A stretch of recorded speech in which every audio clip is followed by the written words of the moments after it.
Well, it's a beautiful morning. It's, I don't know, about 3 degrees outside. Got the nice warm log fire going, and I have just done some yoga. We had bucket loads of rain last night, like proper scary amounts of rain. We've got a colorbond roof, so it was belting away. A little bit scary, to a point where I was genuinely shitting myself for the first time for a long time in a storm. Anyway, doing yoga this morning, I was definitely buzzing, and I've been thinking about talking about this for a while. So I thought now or this morning was a good morning to talk about what this buzzing is for me. And when I say buzzing, it wasn't buzzing from excitement. It was buzzing from, hard to say it, I guess my body being in a clear state of stress and anxiety. And one of the things that I am enjoying about yoga is, it's a partial enjoyment, is about knowing when my body's in a state where it's pretty stressed out and anxious. And I guess we always know, but sometimes I guess we don't take the time to feel it and touch base with how bad it's affecting us. To put some of all this into perspective, I guess it's worthwhile talking about where I am in life right now. Obviously, it's COVID-19 territory where we're affected by that. Everyone's affected by that, but my story is potentially a bit different from most. Myself and my wife and my two little kids, Chloe, who's 2, and William, who's 5. We would normally be living in China right now. We teach in China, where I'm a physio teacher and my wife is a math teacher, and we would normally be completing, I guess, the end of semester 2 in the Northern Hemisphere education or academic year. But the 23rd of January this year spelt out a time for us to go and visit Malaysia. We had set ourselves up with some new jobs in Malaysia, so we were going to go down there for a couple of weeks, have a look around, see where it was that we were going to be living in our new, or in and around the area where our new school would be in Malaysia. So a few days before we left, obviously we had some reports about this virus that was down in Wuhan, and we obviously didn't want to catch it. We wanted to pay respect to it, and we wore masks, but we obviously flew out thinking, okay, I don't know much about this virus, but we're going to get out of here and go to somewhere that's a little bit safer. So being in Malaysia, exploring some new territory, and in theory being a little bit safer from potentially catching some sort of virus. So that was what happened at January 23rd. It's now May 20, almost 4 months later. The 2 weeks in Malaysia turned into a couple of days extra, but we essentially found out that our school in China was shutting down and wasn't reopening. And the extent of what was happening in China at the time meant that coronavirus was spreading quickly, and because of the safety concerns, they decided to not reopen the school after what was the Chinese New Year break, and that's what we were travelling through to Malaysia on. So we're in Malaysia.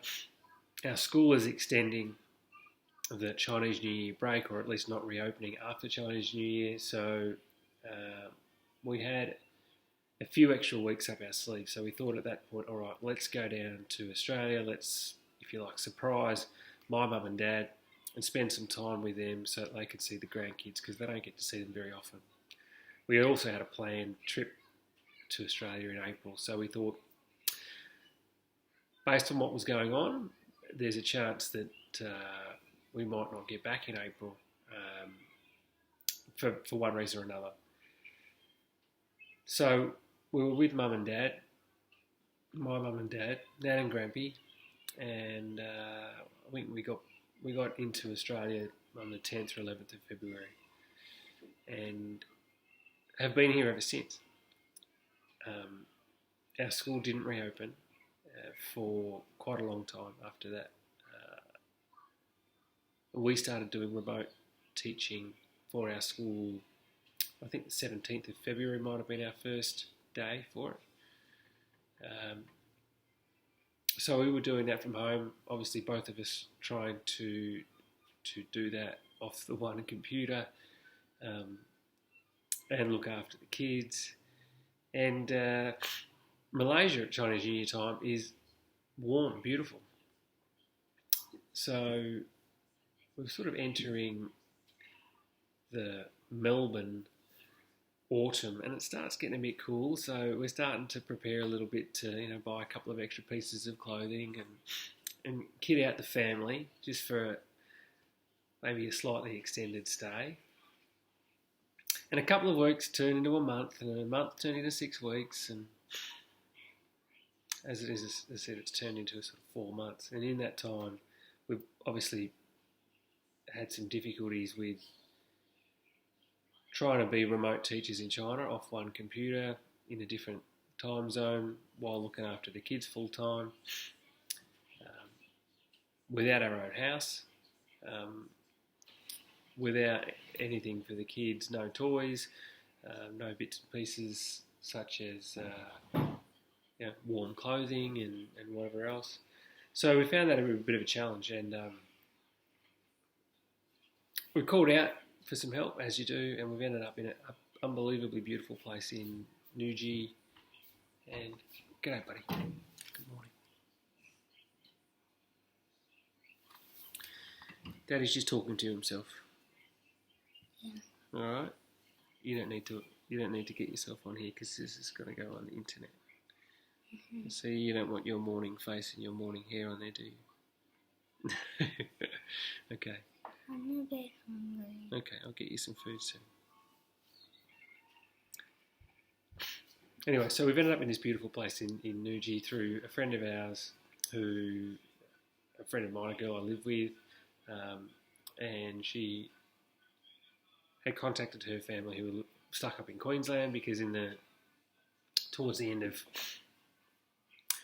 March, all the international and interstate travel was suspended here in Australia. Obviously, China shut their doors. We couldn't go back to China, but also my friend's parents couldn't move. They were in Queensland and they couldn't come back down. So they had this spare house in a beautiful part of Victoria, probably only about an hour or so, hour and a bit east of Melbourne.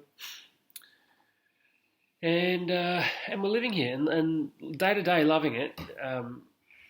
But we're very, very anxious about the fact that we still have a house in China that is not full of gear because we've had some friends in there and we've tried to sell some stuff and we've tried to get some shippers organised to try and ship stuff.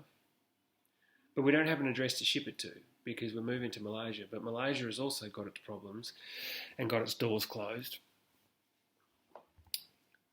For us to get to Malaysia, we need to have a work visa to get there. We may not get the work visa because obviously of COVID-19, but the government offices there in Malaysia aren't processing their visas just yet. They're still having their own issues trying to get their own nationals back into the country safely. So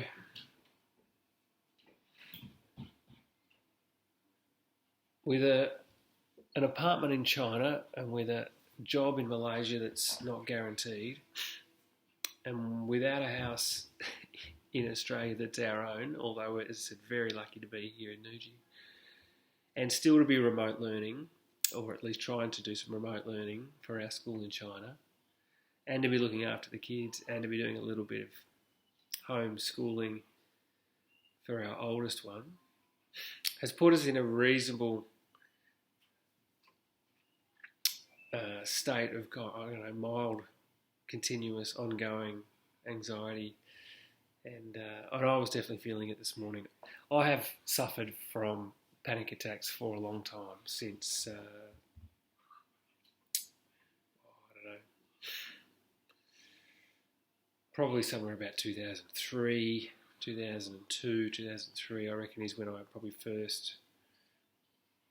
No, probably a bit later than that. Probably 2004, 2005 is when I first noticed what my body was doing, and it was definitely having some issues with sort of work-based stress, I think, at the time.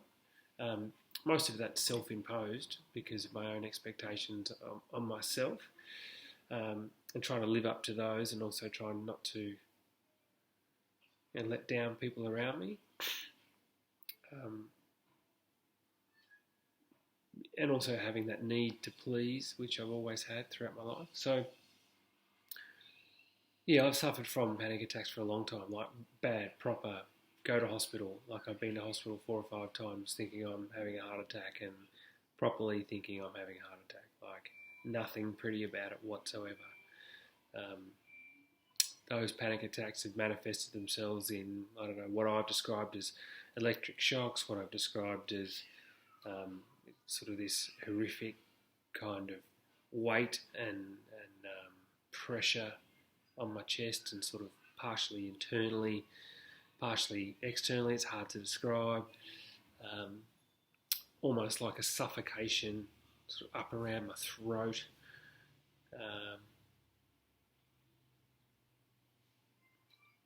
Lots of other bits and pieces that are very hard to explain. Anyone who's had a panic attack, proper one, knows exactly what it is, because it's bloody hard to explain. If you haven't had them, you don't know what they're like. Trust me, you don't know what they're like, and you don't want to have one. That's that's all there is to it. So, I don't know if I've rambled on or made any sense in the last 12 minutes, but this morning's yoga session really made me feel that while I'm not in a state of rest, it's bloody important as a middle-aged man to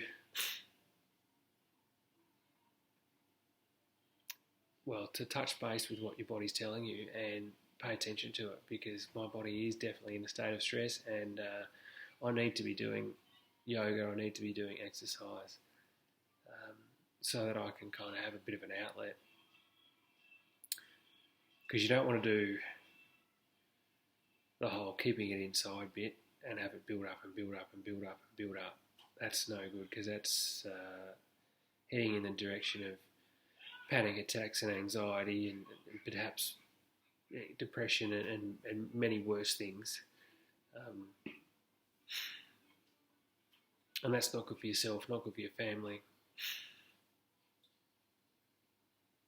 And obviously in the current state of the world, trying to find some time to do it is really, really super important, because no doubt it's having an effect on lots of people and lots of people's workplaces and relationships and whatever else. So, but anyhow, I thought I'd share that this morning. I thought I'd not share the yoga, but I'd share the story.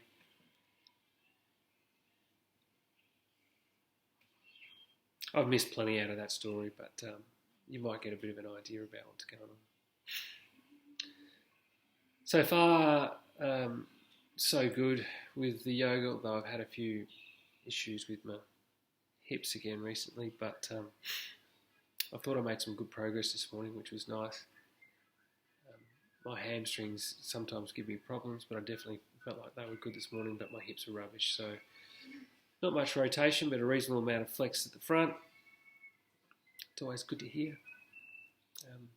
Good to see some sort of positive step in that direction. With any luck, we might have a bit of a positive step in the direction of getting some good news out of Malaysia, that maybe our work visas are being processed, maybe some good news out of China, and that we've got a shipping company that's going to ship our stuff. They don't know where they're going to ship it to yet, which is a problem.